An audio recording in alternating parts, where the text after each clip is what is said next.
Mesdames et messieurs, bonjour. Bienvenue à cette table ronde autour du thème de l'intervention ambulatoire et mini-invasive autour de la spécialité de l'urologie. Nous avons le plaisir d'avoir le Dr Jean-François Bizet, chirurgien urologue à l'IVIBA, Dr Ankesh Baburam, médecin coordinateur de la charge, et Camille Navarro, infirmière et manager de la charge, qui est l'hospitalisation at home. Donc aujourd'hui, nous sommes entourés autour du topic de l'urologie et les services à domicile que Life et l'écosystème de Life peuvent offrir aujourd'hui à Maurice. Docteur Bizet, vous êtes fraîchement arrivé à Maurice. Franchement.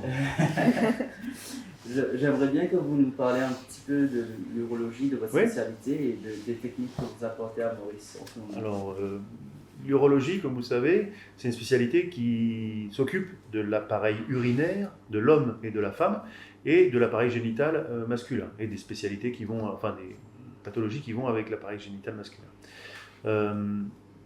Donc, en pratique, ça concerne quels organes? Ça concerne toutes les pathologies rénales non médicales. Tout ce qui est médical concerne la spécialité de néphrologie, par exemple les calculs, les tumeurs du rein, les choses comme les malformations rénales. Ça concerne les pathologies de la vessie, chez l'homme et chez la femme, les infections du rein, de la vessie, mais aussi les calculs de vessie, les tumeurs de vessie. Et un gros pôle de l'activité urologique, c'est tout ce qui est autour de la prostate. Donc la prostate, que ce soit les pathologies infectieuses, les pathologies cancéreuses ou les pathologies d'hypertrophie bénigne de la prostate, l'augmentation de volume banale et chez l'homme à partir de l'âge de 50 ans environ. Voilà, le champ d'action de l'urologue. Alors l'urologue, l'activité urologique chirurgicale, elle se fait beaucoup, c'est une des spécialités les plus consommatrices de chirurgie dite ambulatoire, en daycare. Dans mes exercices précédents, 80% des actes chirurgicaux que je réalisais, c'était en chirurgie ambulatoire.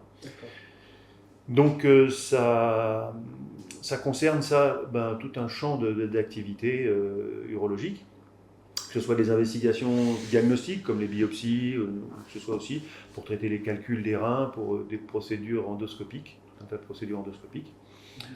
Et puis, concernant la prostate, on a développé récemment une nouvelle technique à Maurice, mais qui existe depuis une dizaine d'années dans le monde, pour traiter en ambulatoire les adénomes de prostate, l'hypertrophie bénigne de la prostate. Voilà, en gros, le champ d'investigation de l'urologie. Super. Et cette nouvelle technique, c'est le résumé. Exactement. Donc, vous le faites à Maurice en ce moment.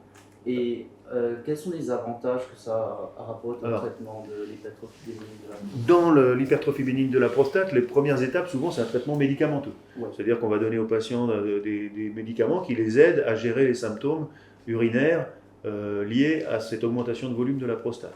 Ces symptômes, c'est des envies fréquentes d'uriner, des envies impérieuses, urgentes d'uriner, des levées nocturnes, des difficultés à vider la vessie, tout un tas de symptômes qui sont gênants au quotidien, qui peuvent être améliorés par des traitements médicaux. Ces traitements médicaux, ils ne guérissent de rien, ils sont là pour gérer les symptômes, d'une part. D'autre part, ils ont souvent des effets secondaires qui peuvent être pénibles pour le patient. À l'autre bout du traitement, on avait les techniques traditionnelles qui consistent à opérer l'adénome de prostate, soit par voie endoscopique, soit à ciel ouvert, en chirurgie traditionnelle. Techniques qui permettent d'améliorer nettement le patient, mais qui elles aussi ont des conséquences sur la vie du patient après, notamment des conséquences sexuelles souvent, et qui nécessitent une hospitalisation de 72 heures, voire un peu plus, suivant les techniques, qui ont par ailleurs des complications, un type d'hémorragie éventuelle, de saignement qui peuvent nécessiter dans certains cas des transfusions. Et entre ces traitements médicamenteux et la chirurgie traditionnelle, s'est développée cette technique qui s'appelle le Rhesome, et qui consiste à injecter dans la prostate de la vapeur d'eau, à pression, durée contrôlée, sous contrôle visuel, par voie endoscopique, ce qui permet en injectant de la vapeur d'eau, ça va détruire les tissus progressivement qui ont augmenté de volume avec le temps, et progressivement, ces tissus, une fois qu'ils sont détruits, ils vont se rétrécir et libérer la voie urinaire à nouveau. Donc, on obtient des résultats qui sont similaires à ceux qu'on obtient avec la chirurgie habituelle, traditionnelle, mais les avantages majeurs de cette technique, c'est ça se fait en chirurgie ambulatoire. Le patient rentre le matin et sort l'après-midi. 2, les risques de saignement sont quasi nuls. 3, on va préserver la vie sexuelle du patient dans son intégrité, à savoir des érections et des éjaculations notamment, qui vont être préservées, alors que ce n'est pas le cas avec les techniques chirurgicales traditionnelles. Donc ça permet de... Enfin, un dernier élément qui n'est pas négligeable, c'est que le coût est légèrement inférieur au coût d'une chirurgie traditionnelle, ce qui peut être important pour les patients. Ça peut s'adosser, si nécessaire, à un suivi en hospitalisation à domicile, sur 24 heures, 48 heures, si le patient est un peu fragile, le nécessite. Donc les indications du Rhizome, ben ça va être un peu partout, mais surtout aux deux pôles de l'adénome, c'est-à-dire chez les patients jeunes, 50 ans, qui commencent à avoir des signes et qui ne veulent pas prendre de médicaments ou qui ne veulent pas des conséquences sexuelles de la chirurgie, chez tout autre type de patient, mais aussi chez les patients très âgés qui ne sont pas opérables. Parce que cette technique peut être réalisée sous anesthésie locale ou très légère anesthésie. Et si les patients sont jugés non opérables par l'anesthésiste, ils vont se retrouver parfois avec une sonde vésicale pour la vie. Et le Rhizome peut être fait dans cette situation et peut permettre aux patients de uriner à nouveau correctement. Donc voilà, c'est une technique qui se développe de manière exponentielle dans le monde parce que, encore une fois, elle est venue se mettre entre les médicaments qui sont parfois insuffisants et les techniques traditionnelles qui sont un petit peu plus agressives. Et de point de vue infirmière, quelles sont les étapes essentielles du coup dans ce suivi après une intervention à la maison? Alors les choses de base, Ouais. les paramètres vitaux, Ouais. qui nous permettent quand même d'avoir une indication sur l'état général du patient. C'est une première chose. Ensuite, la douleur. Donc surveillance de la douleur. Et puis management de la douleur, prise de médicaments, efficacité des médicaments, effets secondaires sur les médicaments. Ouais. L'état moral aussi du patient, Ouais. c'est très important.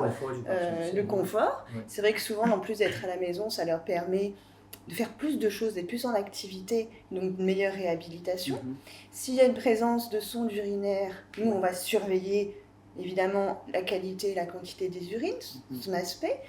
S'il y a une plaie opératoire, on va surveiller l'évolution de la cicatrisation, la bonne voie de cicatrisation, les signes d'infection, d'inflammation.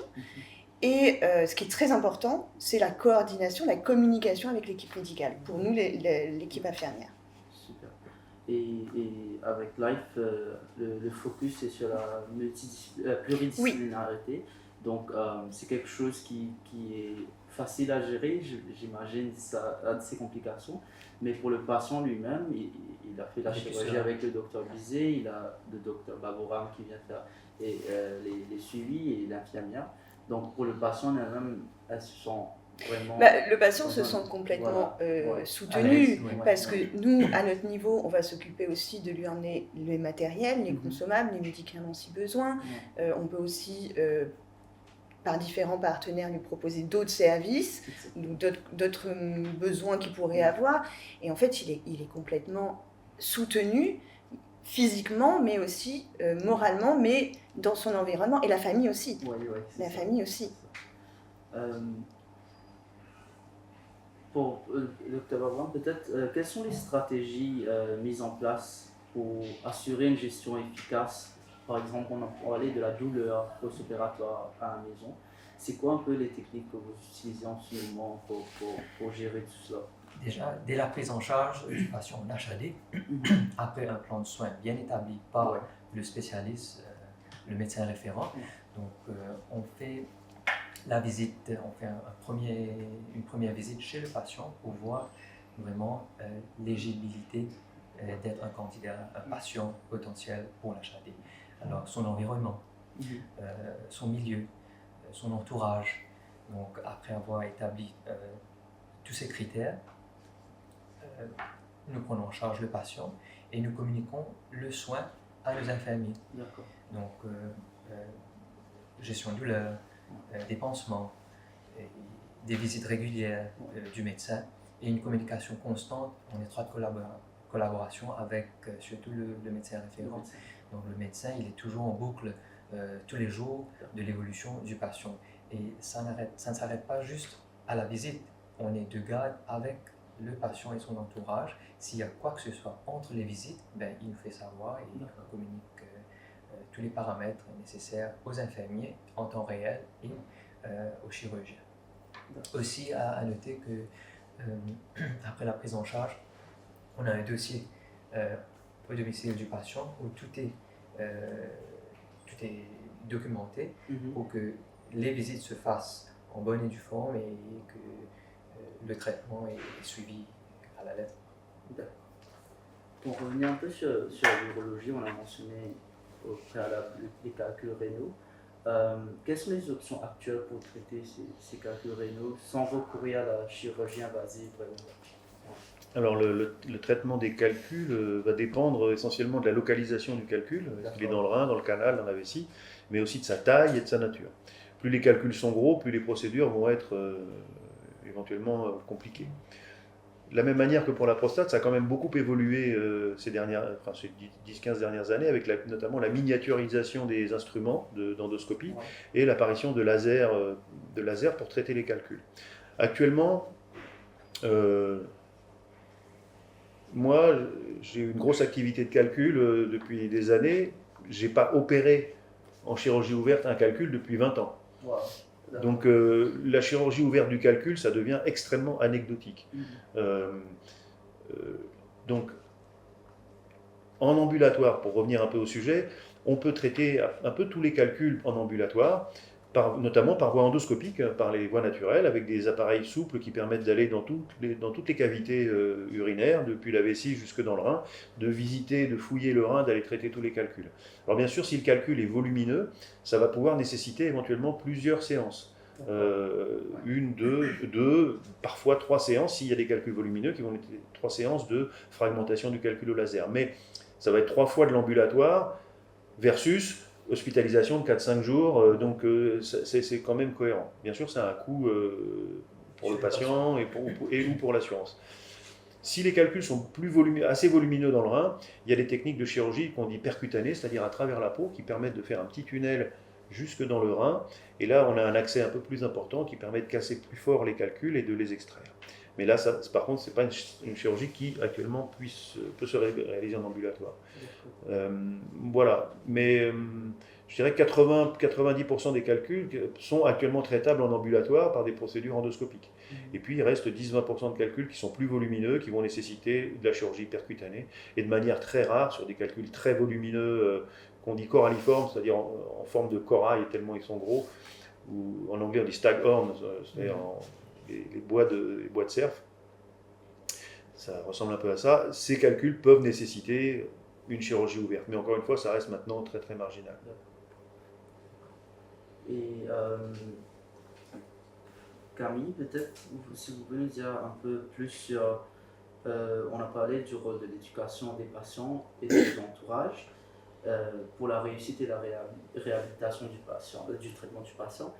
Mais de par votre expérience à ce jour à Maurice, comment cette éducation s'entreprend et aussi quel est le response de vos patients du service que vous offrez en ce moment?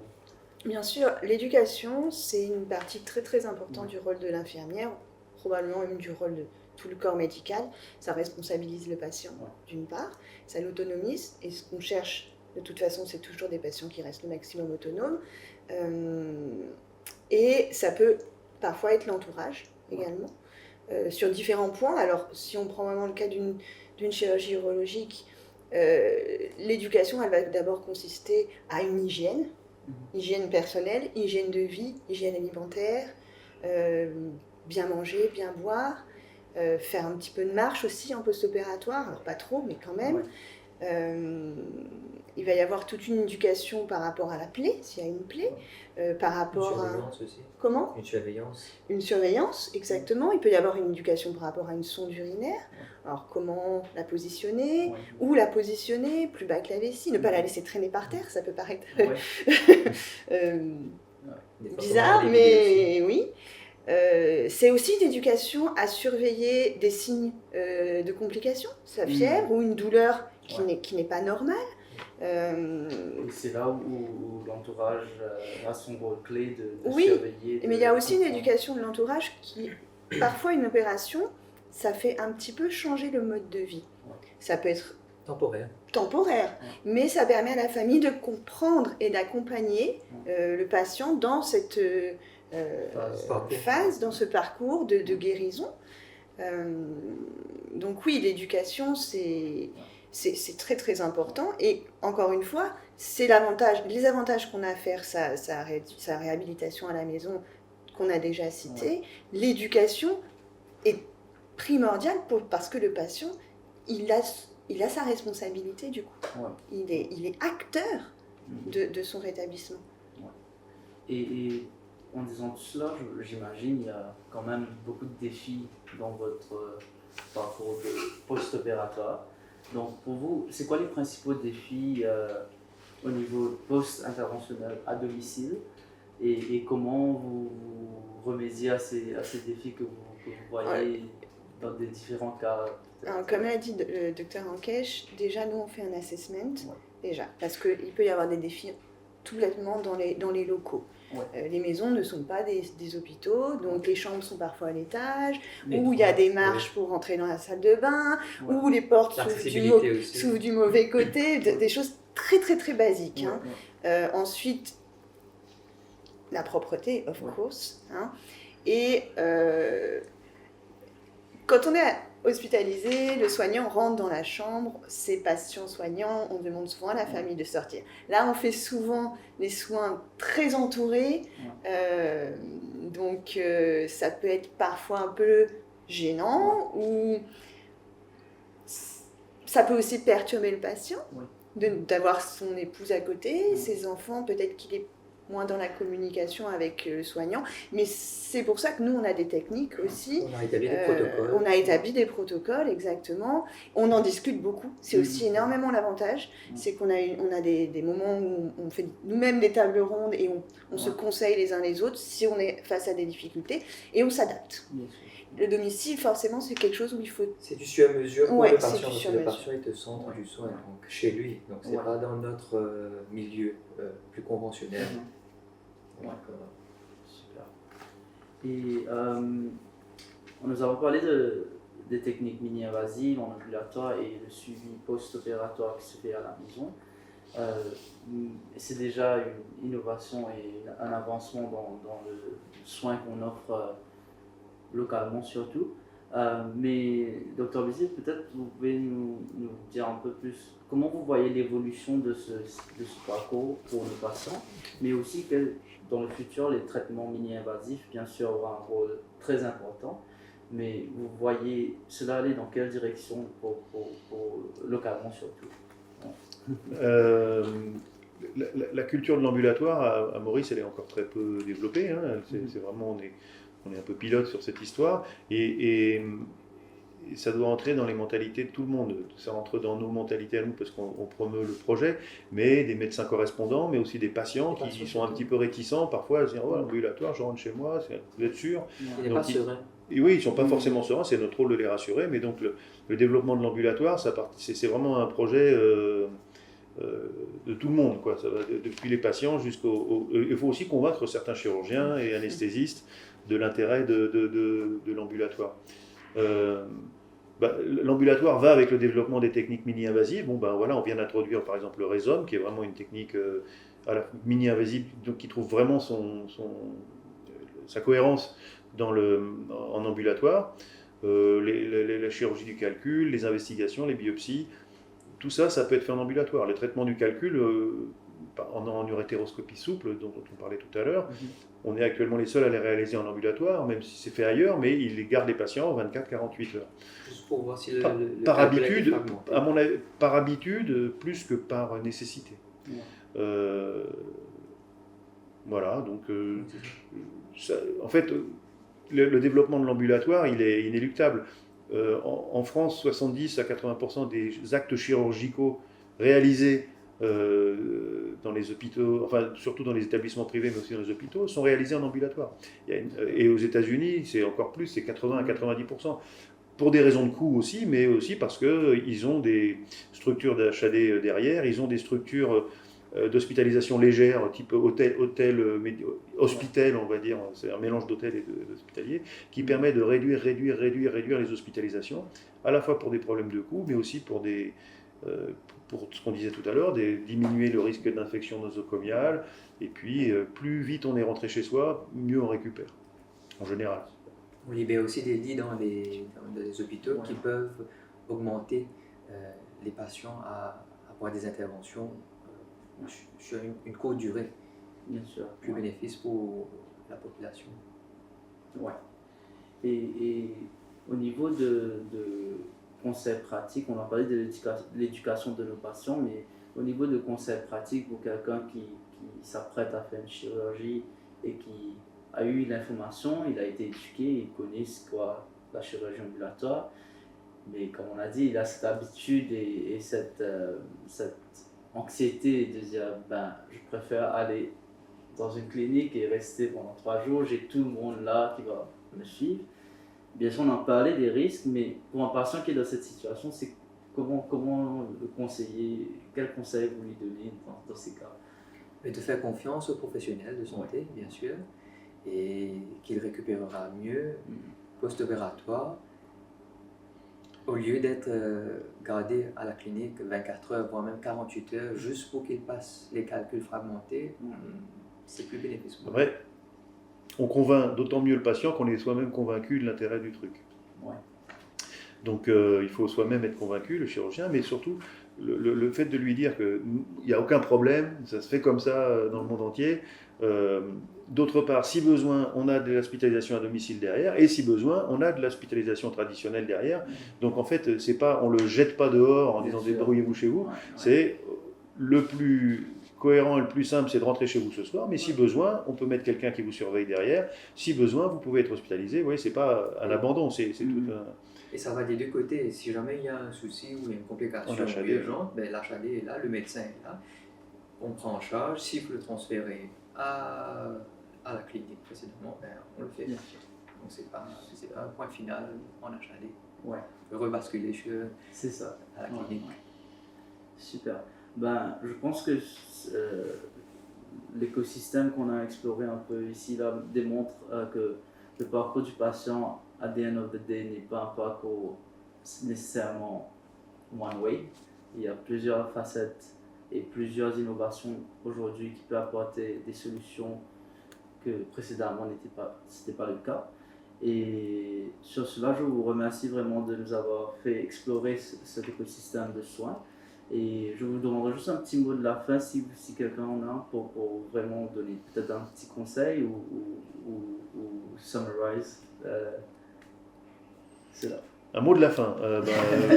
Il y a eu pas mal de mots du début déjà. Donc, non, mot de la fin, ben voilà. Donc c'est même pas l'avenir, c'est ce qu'est la chirurgie actuellement. C'est réduire le côté invasif de la chirurgie. Donc énormément de chirurgies à ciel ouvert ont disparu avec le développement par exemple de la célioscopie, les laparoscopies, avec le développement des procédures endoscopiques opératoires, avec le développement de la radiologie interventionnelle, et nous avec le développement des techniques mini-invasives. Donc c'est la marche du progrès, et la marche du progrès elle va vers les chirurgies mini-invasives, les traitements en ambulatoire, et diminuer au maximum les hospitalisations traditionnelles et les durées d'hospitalisation traditionnelles.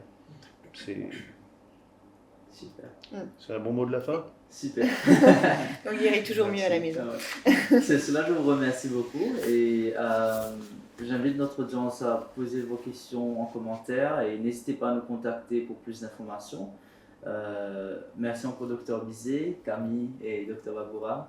Je vous remercie pour votre temps et pour toute autre information, n'hésitez pas à nous appeler. Merci.